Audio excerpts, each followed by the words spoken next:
Moi, je fais rien, hein. Non, non. Et ben voilà. Bonjour à toutes et à tous. Bienvenue sur ce huitième Cité Talk live. On est aujourd'hui avec une invitée de choix. On est avec Pernelle Caron. Pernelle, bonjour. Bonjour. Merci d'avoir accepté l'invitation. Merci également Léopold, ton frère, qui a fait l'entremise.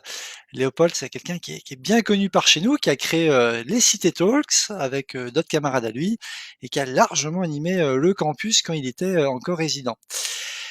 Aujourd'hui, donc, on va parler d'un sujet, voilà, qui mérite toute son attention, je pense, qui est le patinage artistique et la danse sur glace.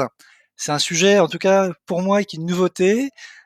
C'est quelque chose que je vois essentiellement à la télé pendant les grandes compétitions mondiales. Et voilà, je me demande bien qu'est-ce qui peut se passer derrière. Donc, on va explorer cet univers avec toi. Est-ce que tu peux te présenter en quelques mots, s'il te plaît, Pernel?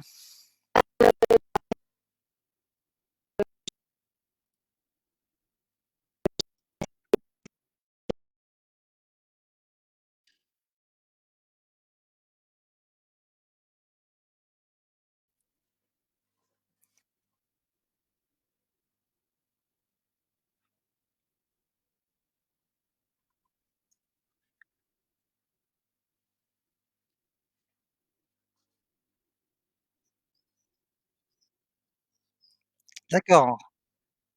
Ah la vache, quel parcours complet. Du coup, bah, comme je le disais, moi c'est quelque chose que voilà que je revois essentiellement à travers des compétitions internationales, les JO et championnats du monde, parfois les championnats de France qui ont aussi quand même une bonne couverture médiatique encore. Je me rappelle le dimanche après-midi devant le patinage. C'est vrai qu'on a parfois quelques noms en tête. Alors moi, je suis déjà un petit peu vieux, donc je vais avoir des références parfois un peu anciennes. On va penser voilà, à Soria Bonali, Philippe Candeloro ou Florian Joubert pour les un peu plus récents. Comment toi, tu t'es retrouvé dans cet univers? Parce que c'est vrai qu'on se dit, t'es rentré dans une patine noire et t'en es jamais ressorti? Bah alors non, c'était plutôt un hasard. Mais attends, je te corrige un truc, c'est pas Florian Joubert, c'est Brian. Brian, Et oh la vache. mais bien sûr, Surya, Philippe, c'est des noms extrêmement connus. Ce sont des stars du patinage, c'est intemporel. Mais oui, donc moi pour le patinage, j'y suis venue de manière assez incongrue. On peut pas dire que ma famille était fan ou quoi que ce soit. C'est que en fait, avec Léopold, mon frère, nous avons une tante trisomique, la sœur de notre maman, et qui faisait du patinage. Et ma grand-mère avait décidé d'inscrire toute la famille pour sauver le club en perdition parce qu'il n'y avait plus assez de licenciés. Sympa. Et par histoire drôle, du coup, en fait, ma maman a dit bon, bah, maintenant qu'on est inscrit, allez hop, tout le monde y va. Et c'est comme ça qu'on est rentré dans la patinoire et bah, j'ai été happée malgré moi. Voilà, j'ai pas su ce qui m'arrivait à 6 ans. Je suis partie. C'est pourtant un sport qui semble pas le plus accessible parce qu'il faut quand même une infrastructure, il faut quand même avoir une patinoire pas trop loin de chez soi, faut mettre des patins. Le rapport à la glace est peut-être pas toujours forcément évident dans un premier temps. C'est un univers où il y a quand même l'air d'avoir un public, des pratiquants. Voilà, c'est un peu un univers voilà, inconnu pour moi. C'est particulier. C'est vrai que l'infrastructure est pas accessible partout. C'est pas voilà aussi répandu que des terrains de foot ou de tennis. Après, c'était quand même relativement populaire à une certaine époque, donc il y a eu pas mal de patinoires construites, en tout cas dans les grandes villes. Nous, on a eu de la chance, on habitait voilà pas très loin de Lyon, où il y a quand même deux patinoires en centre.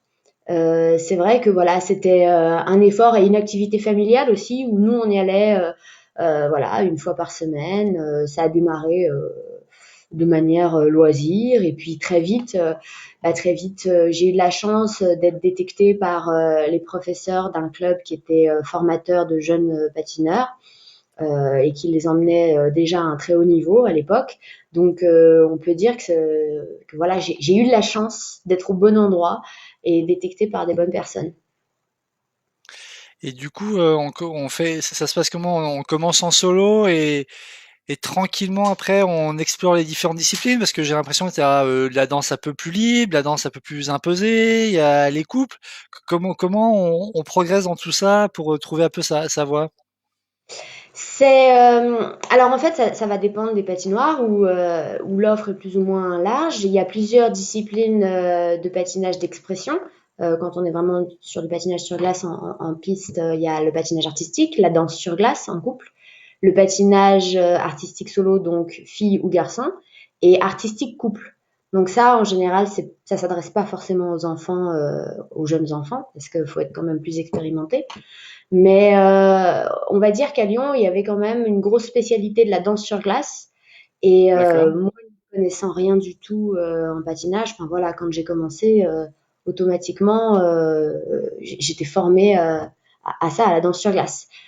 Après, on essaye dans tous les clubs à présent de proposer au moins une découverte un peu vaste aux jeunes enfants, aux jeunes pratiquants, pour qu'ils puissent ensuite, selon leurs capacités, leurs envies, poursuivre là où ça leur plaît le plus. D'accord. Et du coup, bah, toi, visiblement, ça t'a plu. Voilà, tu t'es investi à fond dedans. Et donc, toi, tu as choisi plutôt la voie, donc, bah, d'une part, peut-être, comme tu le disais à l'instant, du fait que ça soit une spécificité peut-être de la patinoire, la partie danse, tu t'es quand même assez vite orienté, semble-t-il, vers la danse sur glace en couple. Voilà. Alors, encore une fois, je pense que c'est un peu au cas par cas. Il y a autant d'histoires de carrière que de patineurs, je pense. Personnellement, j'ai eu beaucoup de chance, encore une fois, parce que très vite, un petit garçon est arrivé dans le club, à peu près le même âge que moi, on s'entendait bien. Voilà, c'est un peu, hop, ça match. Le professeur dit, oh bah, venez demain matin. On était un vendredi soir, ils sont allés voir mes parents. Venez demain matin à 6 heures du matin et on va faire patiner vos deux petits ensemble. Alors, C'est tôt. oui, surtout quand on a 6-7 ans, quelque chose comme ça. Du coup, les Même parents se disent, aujourd'hui bon, encore. voilà, on vient, et puis ils se sont dit, bah, dans 15 jours, l'affaire est terminée, on n'entendra plus parler. On y était encore. Et donc ça, c'est mon partenaire, et j'ai quand même patiné 12 ans avec, avec lui. D'accord. Justement, la question des partenaires, donc toi, finalement, ce premier partenaire, c'est un peu un hasard. Les suivants, c'est plus des choix, c'est aussi des hasards? C'est un peu tout. C'est des hasards, c'est des recherches, c'est des rencontres. Voilà, moi j'ai eu beaucoup de chance, mais souvent quand on est seul et qu'on a atteint un certain niveau, qu'on veut faire du couple, parce que évidemment c'est ce qui permet d'aller faire des compétitions à l'international, d'aller aux Jeux Olympiques, etc. La danse sur glace c'est en couple principalement, parce que le solo c'est réservé au niveau national. Et du coup, trouver un partenaire, c'est pas toujours chose facile. Et c'est parfois des sujets compliqués. Il est possible à certains âges qu'on soit obligé de déménager ou en France ou à l'étranger, ou que parfois un étranger vienne. Voilà, c'est des sujets assez compliqués. Et du coup, j'imagine que c'est une relation assez forte qui se développe, parce que tu dis, par exemple, avec le premier partenaire, tu as patiné pendant 12 ans avec la même personne. C'est énormément d'heures de répétition, d'entraînement, donc j'imagine qu'il y a une super relation qui se crée. Ah bah oui, complètement. On a grandi ensemble en fait, parce que quand on s'est rencontrés, moi j'avais 6 ans, lui 8. On a fait notre adolescence ensemble. On était un peu comme frères et sœurs, clairement. Après, voilà, on évolue, on gagne des compétitions, on en perd. Il y a les années qui passent. C'est comme un vrai couple. On surmonte les épreuves ensemble. Et puis après, au bout d'un moment, euh, soit, bah voilà, lui avait décidé d'arrêter à un certain âge, je sais plus, vers les 17-18 ans, quelque chose comme ça, où on arrive vers les catégories seniors. Voilà, on n'est pas obligé non plus de poursuivre toute sa carrière comme ça quand on ne sent plus. D'accord, mais du coup, bon, toi, voilà, à 6 ans, tu commences, à 7 ans, tu fais déjà de la danse en couple. Après, c'est très vite énormément d'heures d'entraînement. Très vite, tu te destines à la compétition nationale, voire avec une visée internationale? Alors en fait, je pense pas que j'avais réellement conscience quand j'ai démarré Ouais. de tout ça, parce qu'on parle quand même d'enfants 6-7 ans. Je pense que ma carrière est aussi, comment dire, grâce à ça, j'ai été entraînée à cet âge-là comme du haut niveau. enfin en haut niveau. Et du coup, c'est aussi pour ça que ça a marché. Mais c'est vrai, comme tu dis, c'était énormément d'heures d'entraînement. Une journée typique, vu que j'habitais à la campagne, voilà, en banlieue de Lyon, on se levait à 4h45 pour aller partir à la patinoire s'entraîner à 6h du matin pendant 1h30. Ensuite, aller à l'école de 8h à midi, patiner entre midi et 2, retourner à l'école. Et quand l'école finit vers les 4-5 heures, retourner à la patinoire pour faire de la gym, de la danse ou peu importe. Et je rentrais chez moi à 20h, 21h.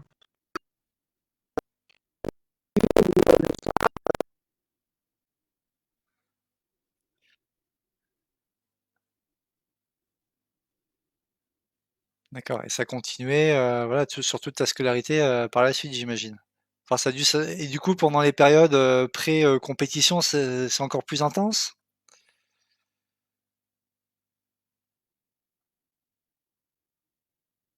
Être voilà, pendant un mois ou 2 mois selon l'âge et le niveau, etc., en stage tout l'été.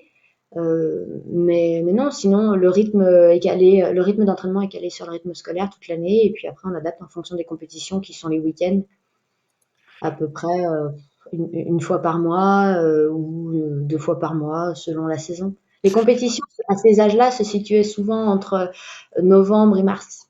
D'accord. Tu disais tout à l'heure qu'effectivement, le fait d'aller assez vite au niveau, un certain nombre d'athlètes sont amenés à déménager, voire à même changer de pays. Toi, tu avais une patinoire pas trop loin de chez toi. T'as dû aussi, à un moment donné, changer de centre d'entraînement parce qu'il y avait peut-être plus de compétences à un endroit ou plus d'équipements à un autre? Tout à fait. Ça arrive très souvent hein, dans la carrière des athlètes parce que bah, le changement, ça fait du bien aussi. Donc moi, j'avais passé à peu près 12, même un peu plus, je sais même plus à force, 12 ou 15 ans dans une première patinoire avec ce partenaire. Et puis ensuite, on avait de la chance. À Lyon, il y a deux patinoires. Donc on est parti dans l'autre centre d'entraînement où ils avaient l'habitude d'avoir des patineurs plus âgés. Donc ça correspondait un peu plus D'accord. à nos besoins à ce moment-là aussi. Et puis ça nous permettait d'évoluer un peu différemment. Et puis après, il m'est arrivé beaucoup plus tard, vers les 25, donc encore 10 ans après, de repartir à l'étranger pour aller chercher encore d'autres compétences, de nouveaux centres d'entraînement, des nouvelles théories, d'aller un peu plus loin. Toi, tu as senti, voilà, une évolution, un changement sur des techniques d'entraînement ou aussi la préparation physique qui va avec sur donc ces 20 ans de carrière?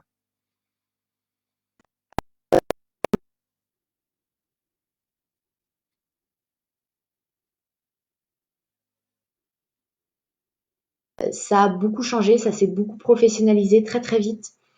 Tout s'est accéléré. Il fallait toujours être plus doué, de plus en plus jeune. Donc c'était déjà un sport, c'est déjà un sport à maturité précoce. Ça l'est devenu encore plus.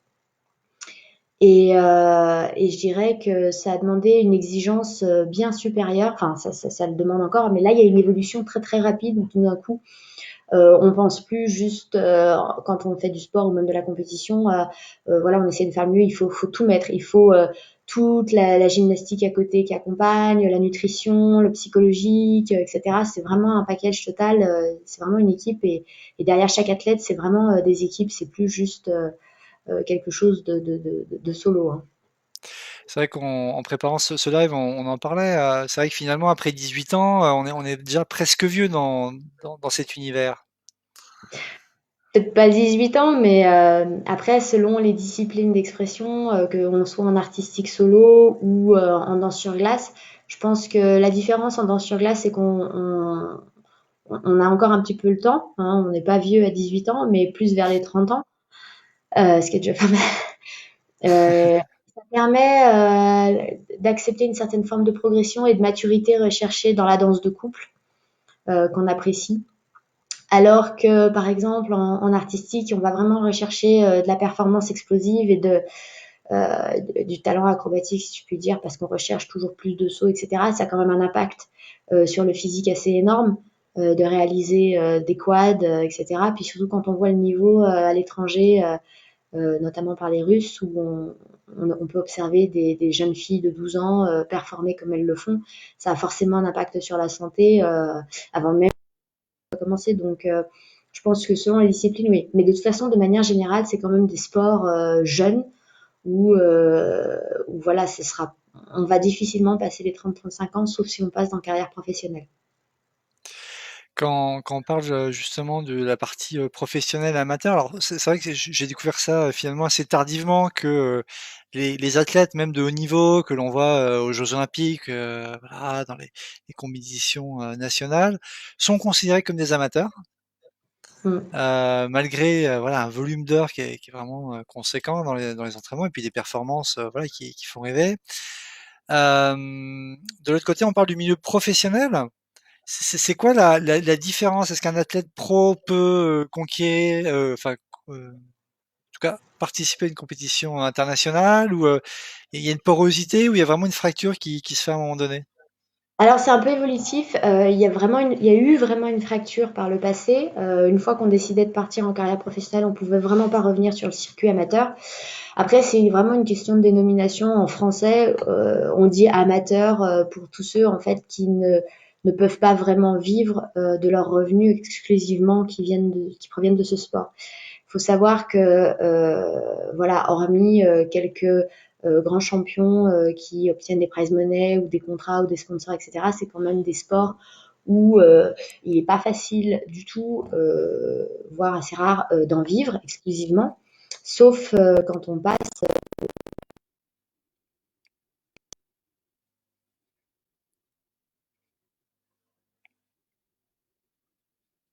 un peu gagner sa vie comme un travail, en fait. Et c'est là la nuance, en fait. Maintenant, il arrive que certains patineurs qui passent professionnels puissent revenir sur le circuit amateur. Voilà, c'est un peu variable. C'est selon les lois qui sont décidées par l'ISU, c'est l'Union internationale de patinage et voilà, ISU.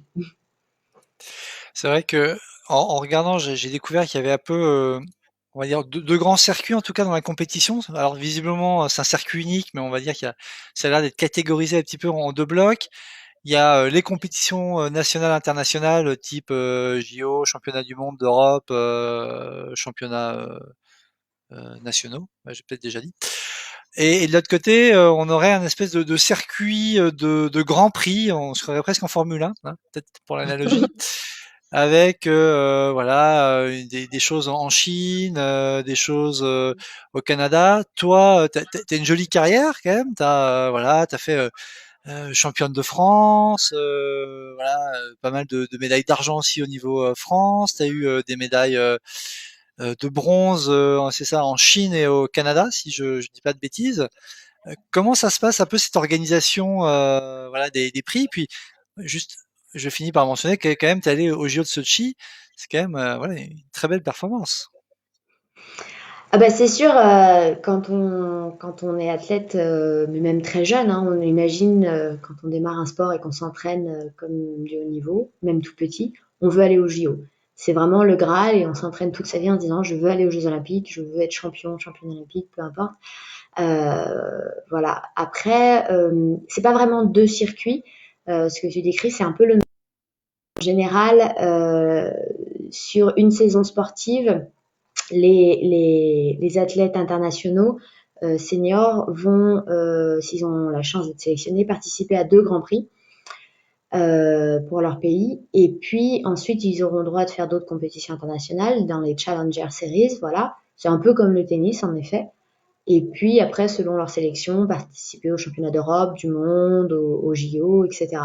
Et puis, bah, toutes les années, ça recommence. En général, les sélections d'une année dépendent sur les résultats l'année dernière. Donc voilà, pour gratifier ceux qui font de bonnes performances. Bah moi j'ai eu beaucoup de chance, encore une fois, c'est beaucoup de travail aussi, où on travaille toujours avec un objectif en se disant bah voilà, faut qu'on performe à telle compétition, faut aller faire les championnats d'Europe, les mondes, et puis on a gagné notre ticket, si je puis dire, pour aller aux Jeux Olympiques et représenter la France. Donc ça c'était une victoire en soi, et, euh, et c'était fantastique. Comment ça tout à l'heure on parlait de l'entraînement, donc voilà, tu as eu 3 partenaires, tu as gardé, pas pareil, il y a eu un roulement sur les entraîneurs sur toutes ces années où tu as gardé le même entraîneur? Non, pareil, en fait, il y a eu pas mal de changements, hein. Je pense que c'est valable un peu pour tous les patineurs, pour tous les sportifs en général. C'est assez rare quand on a le même entraîneur toute sa vie.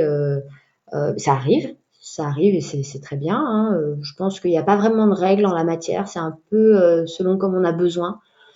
Euh, mais de toute façon, en général, les clubs et les centres d'entraînement ont tendance à être maintenant euh, des travails de groupe.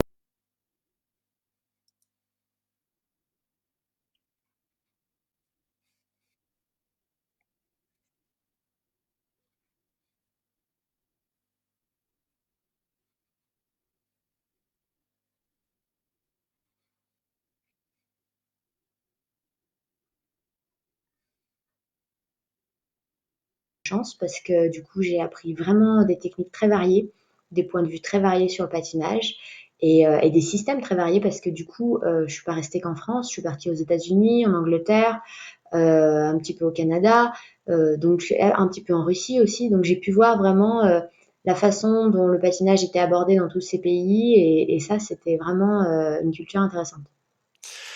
On parle de points de vue différents, de compétition, de technique, d'entraînement. Comment ça se fait la notation? Parce que c'est vrai que pour moi, le téléspectateur lambda, je vois des petits bonhommes qui sortent, ou des petites dames aussi, qui sortent des petits panneaux avec des notes, avec des dixièmes de points. Ça apparaît sur Alice, sur une figure, on regarde, hop, ça a bien sauté, bon, voilà, ça a bien sauté. Comment ça marche la notation? C'est compliqué. euh, C'est des grands calculs en fait. Chaque élément vaut un certain nombre de points. Après, selon la manière dont il est exécuté, il va être validé ou pas. Ensuite, à partir de là, le jury, donc il y a deux panels en fait. Il y a un panel de juges et il y a un panel technique. Donc le panel technique va être plus focalisé sur est-ce que l'élément est exécuté correctement, donc est-ce qu'il est validé ou pas. S'il est validé, donc les juges pourront juger sur la qualité de l'élément qui a été validé. Donc à partir D'accord. de là, on a moins 5 ou plus 5. Donc évidemment, plus 5, ça veut dire qu'il a été merveilleusement bien exécuté. Moins 5, en général, c'est qu'il y a chute. Voilà, à partir de là, du coup, ça fait des calculs assez précis pour pouvoir départager les patineurs au mieux. Parce que c'est vrai que des fois, ça peut se jouer dans un mouchoir de poche.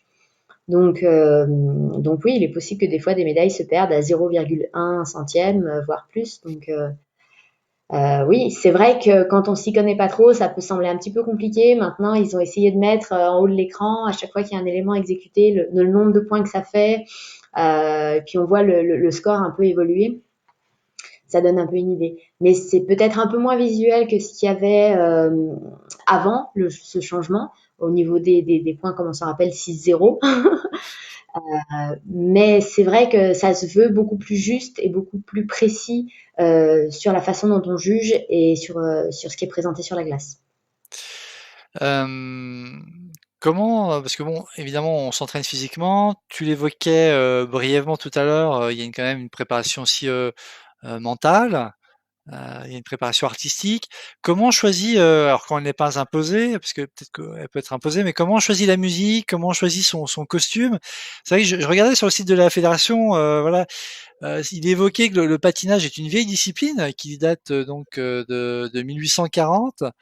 Voilà, avec un Américain qui a eu pas mal de succès, voilà, à Vienne, entre autres. On s'inspire de ça, on s'inspire du genre de musique qu'on va danser, on s'inspire de goût et de culture personnelle.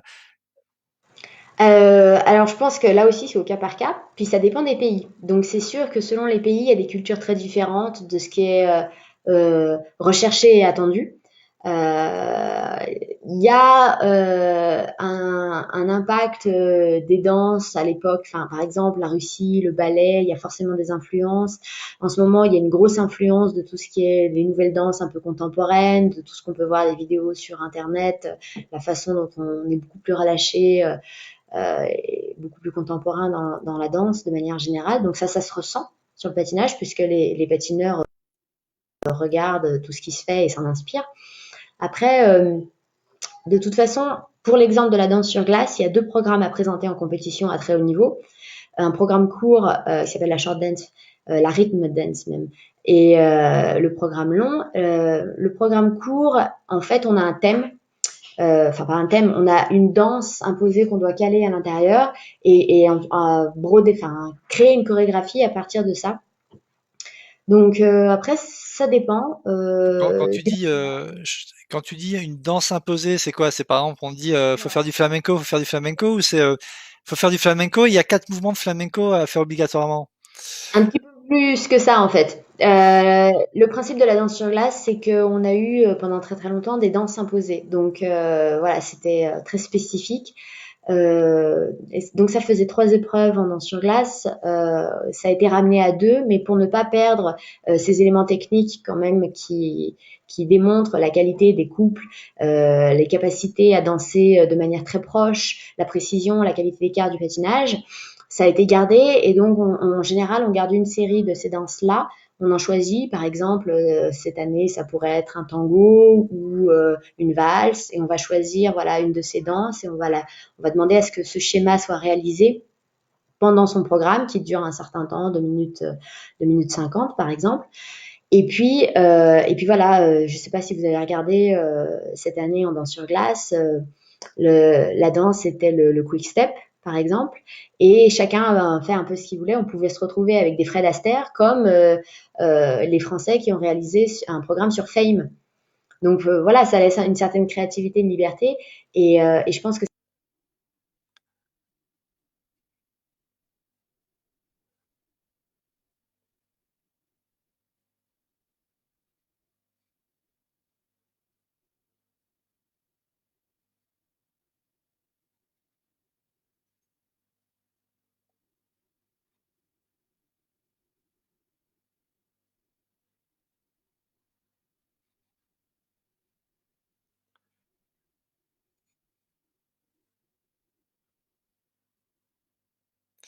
Parce que finalement, pour assez longtemps, ils se font plus ou moins imposer ce qu'ils vont réaliser par l'entraîneur et l'équipe qui est autour. Oui, 7-8 ans. Ouais.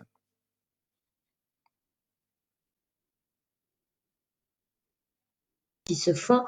Ça dépend des centres d'entraînement, ça dépend des professeurs, ça dépend des enfants aussi. Il y a des enfants qui souhaitent pas forcément voilà chercher particulièrement, mais c'est vrai qu'on les incite aussi parce qu'il faut être acteur de sa performance. Donc du coup, c'est quand même mieux quand c'est eux qui choisissent un peu ce qu'ils font sur la glace.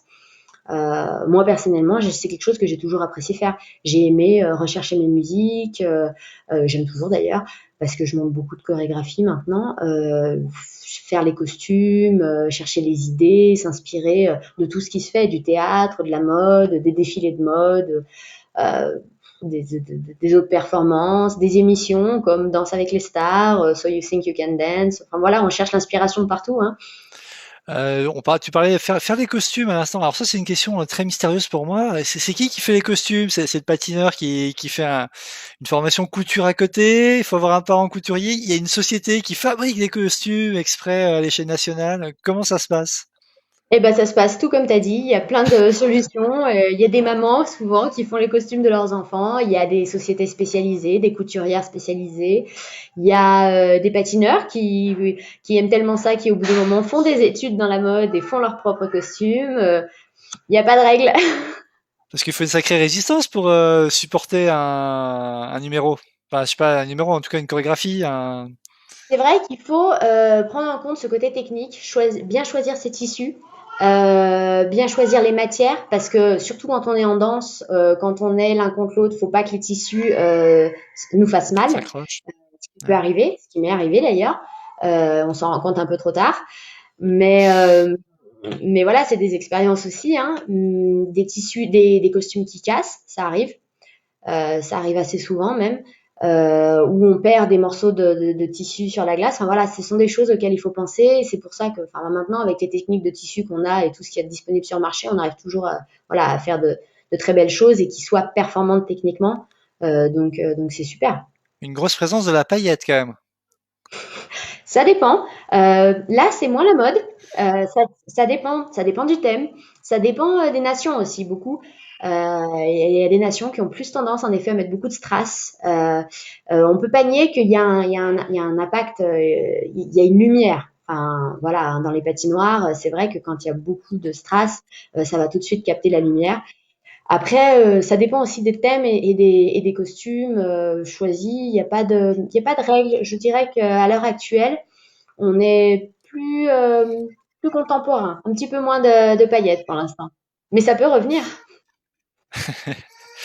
Comment ça se prépare un passage au JO ou je sais pas dans un mondiaux on sait qu'on est sélectionné, on a les points, on nous dit voilà, t'as ton ticket, c'est à toi, t'es parti.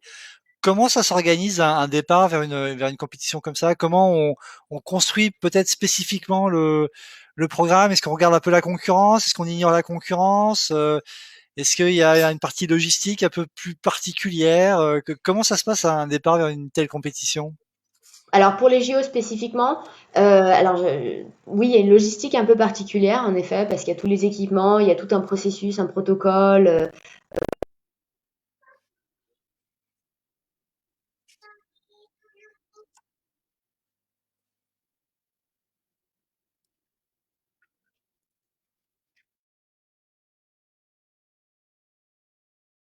En soi, une fois qu'on est arrivé là-bas, on est un peu confiné 15 jours dans le village olympique, surtout particulièrement à Sochi. C'était un contexte assez particulier. Et puis, après, je dirais pour la compétition en elle-même, je pense que voilà, il faut pas en tout cas moi personnellement, je ne l'ai pas abordé comme différemment parce que sinon je pense que tout de suite on commence à se dire waouh, je suis aux Jeux Olympiques. Non, non, on est vraiment dans sa bulle et on fait son programme, on monte sur la piste. Le programme en général, de toute façon, il a été travaillé avant. C'est pas la première compétition de la saison, hein, c'est au milieu de la saison, c'est au mois de février, c'est presque la fin même. Voilà, tout est rodé, tout doit être parfait, tout doit être calé. On fait le programme, on fait de notre mieux, et puis voilà. Mais il faut pas l'aborder, à mon avis, différemment. De toute façon, dès lors, à chaque compétition qu'on monte sur la piste, je dirais pas qu'on est un peu comme un automate, mais voilà, on est réglé et le programme se lance, on fait le programme, et à partir de là, moi limite, quand c'était fini, je dis waouh, ça y est, c'est fini. Quel souvenir du grand défilé dans le stade pour les JO? Ça va être c'est une sacrée expérience. Ça, oui, carrément. Ça, c'est le truc qu'on rêve hein, de faire. Hein. Quand on part au Géant, on se dit, je vais faire la cérémonie d'ouverture, c'est merveilleux. En effet, c'est extraordinaire. On... c'est assez indescriptible, hein. C'est énorme, c'est des proportions, c'est des stades énormes. Voilà, on est avec toute l'équipe de France, tout ce que ça implique. Ouais, c'est des souvenirs incroyables. Une jolie carrière, voilà, des médailles, des résultats, un passage vers le pro. Comment on organise un peu cette passation, cette succession, cette suite de l'après-patinage? Comment réussir à suivre des études alors que voilà, les volumes horaires sont dingues? Tu dis en plus que tu allais t'entraîner à l'étranger, peut-être que c'était en plus sur des périodes où tu étais en études. Comment ça s'organise tout ça? Parce que ça a l'air d'être vraiment pas simple. C'est vrai que je prends toujours l'anecdote des kinés. Voilà, il y a quelques places en kiné pour les sportifs de haut niveau qui leur permettent d'étaler leurs études sur plusieurs années par rapport aux étudiants normaux en cycle de kiné, mais pour le reste, ça paraît compliqué.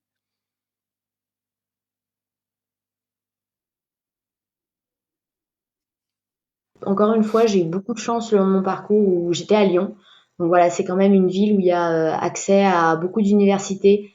Euh, mais c'est déjà compliqué en fait tout le long du parcours scolaire parce que quand on s'entraîne autant, je veux dire matin, midi et soir, quand on a 10, 12 ans, qu'on est au collège, qu'on est au lycée, on n'a pas vraiment une vie. Voilà, on va pas aller jouer avec les autres après l'école. C'est pas aussi fun. Euh, et c'est pas toujours facile parce qu'on rencontre malheureusement beaucoup de professeurs qui qui sont pas très sympathiques vis-à-vis des athlètes au final parce qu'ils ont beaucoup de préjugés peut-être, je ne sais pas. Mais je me suis beaucoup vue entendre dire à 14, 15 ans par des profs, oh bah madame, mademoiselle, entre le sport et les études, il faudra peut-être choisir. Donc c'est un peu triste. c'est un peu triste de voir que les athlètes sont pas aidés parce que c'est à cet âge-là qu'on les forme. C'est à cet âge-là qu'on a les futurs champions. C'est pas à 20 ans quand ils sont. Voilà, il y a tellement d'années derrière, faut démarrer jeune. Après, une fois le bac en poche, encore une fois, Lyon m'a permis voilà, de trouver des universités, de faire des choses qui me plaisaient et de suivre des études. Donc, j'ai pu faire une licence en histoire de l'art, en archéologie, et c'était compatible. Mais voilà, c'est vraiment beaucoup de travail, jongler, courir entre la patinoire et la fac et travailler tard. Et puis après, j'ai eu d'autres expériences moins heureuses où quand j'ai démarré, par exemple, j'avais été prise à l'école d'architecture de Lyon.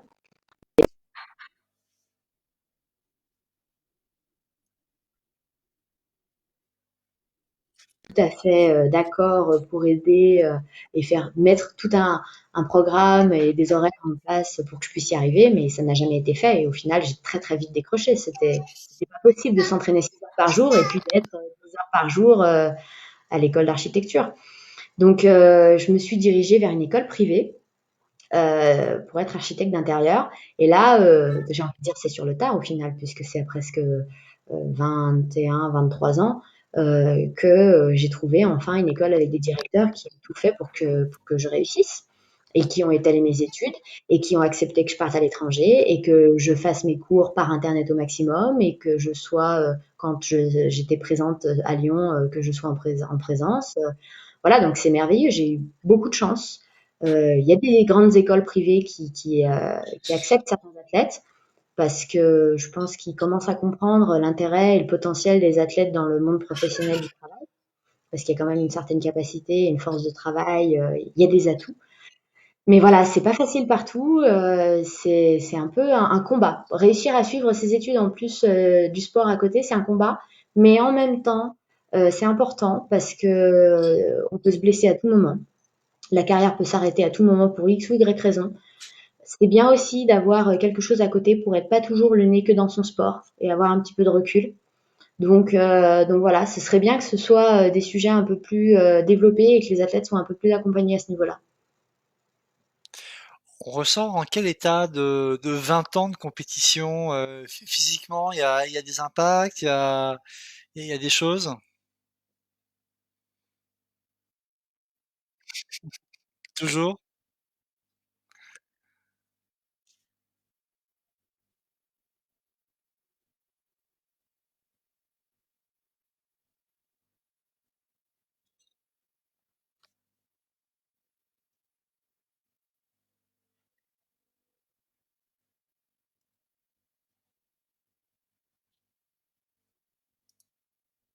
Je vais pas me plaindre. Super, super. Bah donc tu fais ta carrière voilà d'amateur, voilà tu gagnes des prix. En même temps tu réussis quand même à faire des études. Bravo à toi parce que c'est ça une sacrée motivation. Et puis un jour tu passes un petit peu du côté pro, enfin pas un petit peu complètement. Tu arrêtes. Il y a un temps de chevauchement. C'est assez net et radical. C'est assez flou et je pense que chaque athlète pourra décrire une période un peu étrange. On, on savait pas trop, on savait qu'on voulait se diriger avec mon partenaire à l'époque dans la carrière des spectacles et on a eu très vite des propositions. Donc en fait, on n'a pas eu tellement le temps de se poser et voilà de prendre le temps. On a eu à peu près 6 mois entre la fin de la saison et les débuts des autres spectacles, donc on a eu le temps de se reposer parce qu'il fallait s'en remettre et que personnellement, en fait, j'ai vraiment ressenti le besoin de ne rien faire pendant un certain temps, mais vraiment rien faire. Et ça m'a fait du bien. Et du coup, quand on a redémarré à faire des spectacles, ça nous a vraiment changé. Voilà, redémarrer le patinage avec un œil nouveau, avec des nouveaux challenges, et c'était sympa. Donc on est parti sur des tournées comme les Holiday on Ice ou voilà, surtout à l'étranger. Donc c'était des beaux spectacles.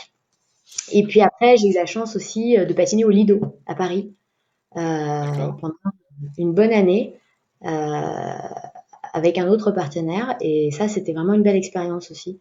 Donc ça fait partie des choses où je m'attendais pas du tout à ça, mais j'étais très contente de le faire. Je savais pas qu'il y avait de la glace dans cet établissement. Ouais, ouais, ouais. Depuis quasiment sa création, dans les années 50, 60, quelque chose comme ça. Un spectacle.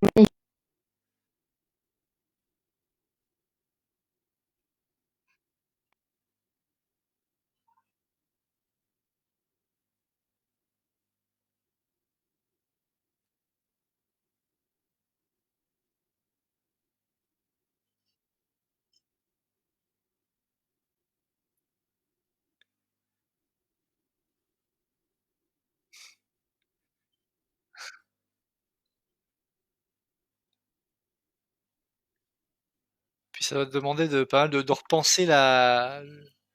Puis ça va te demander de repenser le patinage parce que si la piste est nettement plus petite qu'une piste traditionnelle, peut-être qu'il y a des choses autour de la prise d'élan et autres qui sont pas du tout pareilles, hein, ainsi qu'il y a un certain nombre de repères que tu as depuis un certain nombre d'années, donc ça va demander un sacré travail.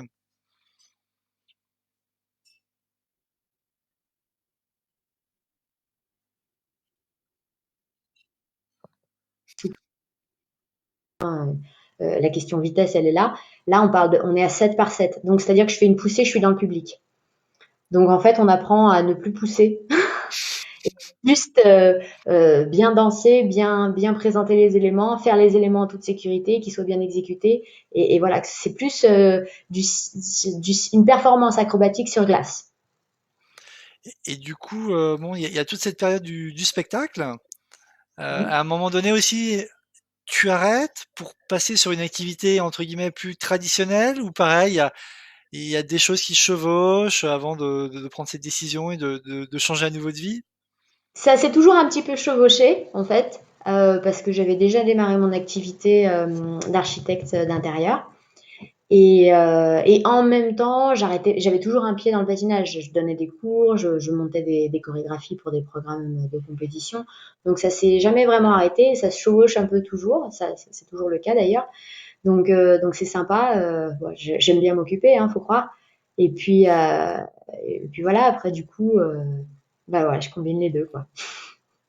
Donc aujourd'hui, tu as été architecte d'intérieur le jour et la nuit, tu es chorégraphe pour des pour quoi? Pour des athlètes, pour des spectacles, pour Tout ça, peu importe. En fait, pas mal de spectacles. Parfois les athlètes, quand ils m'appellent pour ça, c'est très variable. Que ce soit des couples ou des solos, euh, pas mal à l'étranger. Voilà, puis des spectacles. On a beaucoup de petits spectacles l'hiver. Il y a des patinoires qui sont de plus en plus installées aux alentours de Noël, dans les villes, sur le mois de décembre. Donc voilà, ça se fait de plus en plus d'avoir des spectacles d'inauguration et tout. C'est des bons moments. Donc puis voilà, ça promeut le patinage d'une bonne manière aussi. Ça donne envie aux jeunes d'aller s'y essayer. Donc c'est plutôt sympa. ah tout à fait, oui, c'est vrai qu'on en voit de plus en plus. Du coup, il y a une nouvelle expérience qui a l'air de poindre, celle de la vie en fédération. Voilà, tu arrives dans les instances de la Fédération française des sports de glisse, si j'ai bien appris le nom. Alors c'est vrai que je découvre que c'est une fédération qui fait aussi bien tout ce qui est patinage que bobsleigh. Voilà, il y a l'air d'avoir une douzaine d'activités, ça c'est varié. Ouais, ouais. Il y a 12 sports. C'est Fédération française des sports de glace. Je sais pas si tu as dit glisse ou glace. De glace, alors j'ai dit de glisse, j'ai dit de glisse.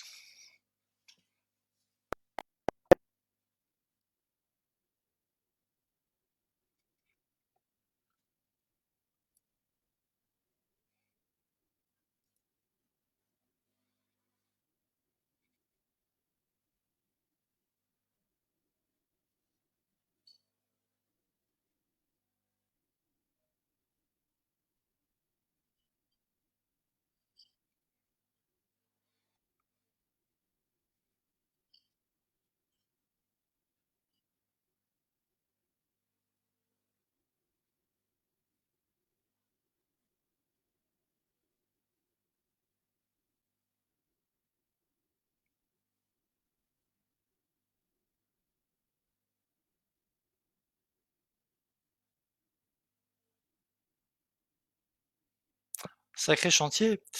Euh, Oui, c'est un chantier, mais après, de manière générale, c'est vrai que la danse sur glace, ouais, c'est toujours assez bien porté en France, parce qu'on a des champions depuis très très longtemps. Et puis voilà, on a toujours eu quand même un certain nombre de très très bons couples de danse depuis très longtemps. C'est vrai que à chaque fois que enfin, je découvre les retransmissions télé, effectivement, on voit que les Français sont toujours là et ça fait plaisir. C'est un petit peu comme en natation, voilà. Alors, on a eu peut-être un peu plus de haut et de bas en natation, mais c'est vrai que voilà, ça fait plaisir d'avoir des disciplines où on est représenté. Tu l'as évoqué légèrement à un moment donné quand on parlait justement de la notation des différentes activités en patinage. Euh, il y a ce scandale de notation en 2002 à Salt Lake City pour les JO. Ça a impacté énormément et visiblement durablement aussi la notation et le fonctionnement des différentes fédérations finalement au travers du monde de la glace. Alors, le fonctionnement des fédérations, je sais pas parce que je peux pas parler pour toutes les fédérations, mais c'est sûr que ça a eu un impact énorme parce que ça a jeté le doute sur la partialité et l'impartialité du système de jugement. Et du coup, en effet, c'est ce qui a amené cette situation des JO de Salt Lake à un changement et une refonte totale du système de notation. Et aussi, en même temps, ça a amené une évolution très vive et très rapide du niveau technique. C'est un peu un tout en fait. Hein. C'est que l'exigence tout d'un coup est vraiment montée et on a vu une très nette progression, une très grosse évolution de tous les patineurs. Donc la fédération vit des moments un peu tourmentés. Tu disais que donc il y a une nouvelle présidente depuis quelques jours. C'est suite à des scandales voilà d'agression sexuelle dans ce milieu-là. C'est quoi un peu la vision pour la suite justement? J'imagine que ça se reproduise pas, hein, on s'en doute pas, mais vous imaginez déjà des choses pour que ça s'améliore? Là, on travaille tous dessus. Alors quand je dis tous, hein, il y a tout le bureau exécutif et toute la fédération, mais même les bénévoles et tout le monde dans les clubs. Voilà, c'est vraiment l'idée de reconstruire tout ce qu'il y a à refaire au niveau de la législation, des chartes, du contrôle des bénévoles. C'est vrai qu'on attend aussi, et c'est en cours en fait, hein, toutes les directives du gouvernement par rapport voilà, au contrôle de la probité des personnes, des bénévoles. Il y a énormément de travail à faire. Après, c'est vraiment très malheureux toutes ces histoires, c'est épouvantable, c'est bien triste que ça sorte aussi tard parce que c'est des vies entières quand même impactées. Et voilà, c'est quand même des chocs. Voilà, Ouais, c'est c'est vrai que c'est très fort et très violent. ouais. Sur les fédérations bah, comme la tienne, c'est vrai que enfin, tu disais finalement c'est quand même du bénévolat en fait. C'est vrai qu'on n'imagine pas toujours ça, qu'on n'est pas dans les milieux sportifs. C'est des instances, c'est des clubs qui sont voilà, habités par beaucoup de bénévoles et qui, grâce à eux, finalement, ces systèmes sportifs ne fonctionneraient pas. C'est vrai qu'on peut les saluer. Nous, c'est vrai qu'aussi à la Cité, on voit qu'on a un certain nombre de bénévoles, voilà, qui œuvrent, bah, voilà, comme ton frère, pour faire vivre des territoires ou des instances. C'est vrai que le bénévolat reste quand même voilà, un enjeu important. Alors, bien sûr, parfois, il y a des dérives, mais heureusement, c'est loin d'être voilà, la majorité des cas, bien qu'il y ait quand même ouais, là, il y a une casse qui est vraiment dramatique. C'est ça. Après, c'est comme partout, hein. Faut faire le maximum pour que les enfants soient en sécurité, mais même pas que les enfants, hein, tout le monde. On peut être victime même si on n'est plus forcément mineur, hein. Donc non, je pense que il y a beaucoup de travail à faire. Il y a beaucoup d'informations à faire aussi. Des associations vont venir d'ailleurs à ce sujet-là pour vraiment faire un travail sur le terrain aussi, aider les fédérations, notre fédération, mais d'autres fédérations également. De toute façon, voilà, faut pas se voiler la face. Ça existe dans le sport, ça existe partout et il faut faire quelque chose à ce niveau-là. C'est pas acceptable. Bien sûr. La fédération aussi vit d'autres heures difficiles, plutôt pour les athlètes, parce que toutes les compétitions ont été annulées. Voilà, Covid-19 oblige. Donc bon, a priori, on n'est pas à la veille des JO, donc c'est peut-être un peu moins dramatique que si ça l'avait été. Euh, comment les entraînements se poursuivent pour les athlètes de haut niveau en cette période de confinement? Ah, C'est quoi un peu leur perspective? C'est compliqué parce que déjà c'est dur parce que tous les grands championnats ont été annulés. Donc vraiment la dernière compétition de la saison, championnat du monde, même à niveau national, tous les championnats de France, etc., tout a été annulé, tout a été arrêté. Au-delà de ça, tout le monde est confiné chez soi. Donc au lieu de terminer sa saison puis de préparer celle d'après, là voilà, c'est tout le monde est confiné chez soi. Selon les styles de structure, les athlètes ils ont des moyens, enfin, autant que possible de maintenir une certaine santé physique chez eux, voilà, et puis un certain nombre de cours. Dans sur glace, à la limite, on trouve des moyens, voilà, on a plein d'exercices physiques qu'on peut faire. On peut trouver des moyens. On peut aussi tout ce processus créatif dont on parlait tout à l'heure. C'est le bon moment aussi pour y penser. Tout ce qui est musique, montage de programme, etc. Donc là, il y a plein de moyens. Après, je pense que c'est vraiment selon les sports. Il y aura des sports plus impactés que d'autres de ce confinement. On ne sait pas combien de temps ça va durer. Tous les athlètes ne sont pas forcément en France. On a des athlètes français qui sont confinés à l'étranger, donc ils seront dépendants des décisions des gouvernements faites à l'étranger aussi. Et puis après, c'est vrai que cette année va être cette saison sportive qui va arriver. Nous, on compte les saisons sportives de septembre à partir de septembre à peu près. Ça va être très compliqué parce qu'en général, on prépare la saison d'après dans les mois d'été, c'est-à-dire juin, juillet, août. Il y a des stages qui sont intensifs à ce moment-là. Est-ce qu'on va pouvoir ouvrir le patinoire aux athlètes, faire en sorte qu'ils s'entraînent? À l'heure actuelle, on ne sait pas exactement comment ça va se passer, malgré les annonces là qu'il y a eu tout à l'heure. On n'est pas exactement sûr de comment ça va se passer. On vit un peu selon les annonces du gouvernement par rapport à l'année sportive qui va venir, clairement. Donc, on peut difficilement se prononcer. C'est compliqué. Je pense que c'est dur pour les athlètes, vraiment. Ça va être compliqué aussi pour tout le monde de manière générale parce que ça va forcément avoir des impacts sur les clubs. Ça va avoir des impacts financiers sur les pratiquants de manière générale. Ouais, il faudra essayer de faire au mieux avec toute cette situation. Et puis après, bah, comme ce que tu disais, les JO d'hiver ne sont pas prévus l'année prochaine, donc bon, c'est déjà ça, c'est un moindre mal, si je puis dire. Si c'était l'année prochaine, ce serait très embêtant. On verra l'année prochaine, voilà, pour dans 2 ans. Alors j'ai une dernière question bonus pour toi. Tu arrives à remonter sur la glace avec du plaisir, sans compétition, juste chausser des patins et glisser? Oui. C'est beau. Mais vite, il faut que je fasse quelque chose que je danse parce que sinon je saurais pas quoi faire de moi-même.